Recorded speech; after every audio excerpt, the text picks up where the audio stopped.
what righteousness is this that God is giving us? Okay, so what righteousness is this? So God's attributes, God is holy, perfect, all these kind of things, but one of his attributes is righteous. He is inherently or intrinsically righteous. It's just in his character. And the question is, which righteousness are we getting? Are we given the righteousness that is a gift from God just purely out of his attributes, or is this a righteousness that is given from God based on the attributes of Christ himself?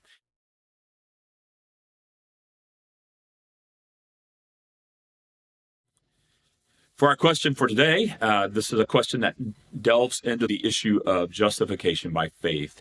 Martin Luther says the doctrine on which the church stands or falls is this doctrine, the justification by faith. And what is meant by this discussion is, from Luther's perspective, the way a person is made right or just before God is not on the basis of their own efforts. So it's not a self-righteousness or the person's ability or inability to keep God's rules or law, but that the person is made just before God on the basis of the righteousness that comes from God as a gift. Righteousness is a gift, like salvation is a gift, like eternal life is a gift. That God gives it to us, not something we earn, but purely on the basis of faith. We believe, and God declares us to be righteous. And there's a huge theological debate.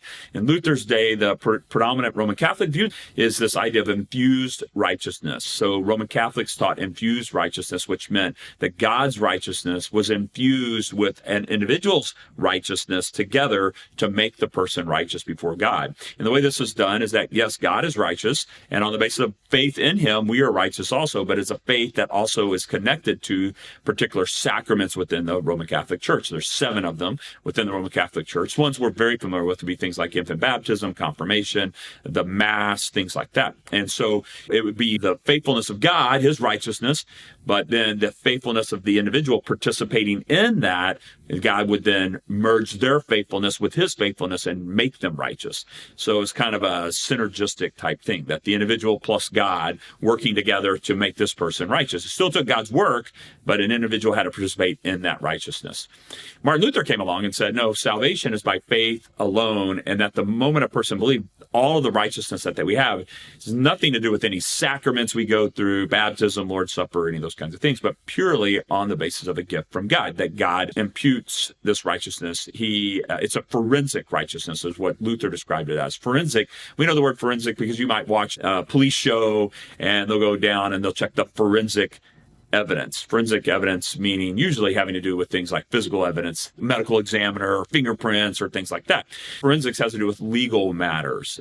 This is medicine that's legal medicine. It's not like going to the pediatrician to work on a strep throat. This is the righteousness whereby God gives to us the righteousness that is his. And the question that's come up is, what righteousness is this that God is giving us? Okay, so what righteousness is this? So God's attributes, God is holy, perfect, all these kind of things, but one of his attributes is righteous. He is inherently or intrinsically righteous. It's just in his character.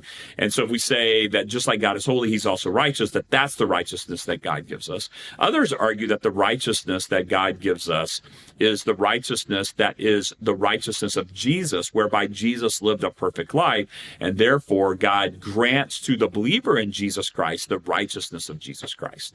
And the question is, which righteousness are we getting? Are we given the righteousness that is a gift from God just purely out of his attributes, or is this a righteousness that is given from God based on the attributes of Christ himself? Now, I'm going to argue, and the historic view has been that this is the righteousness of Jesus himself.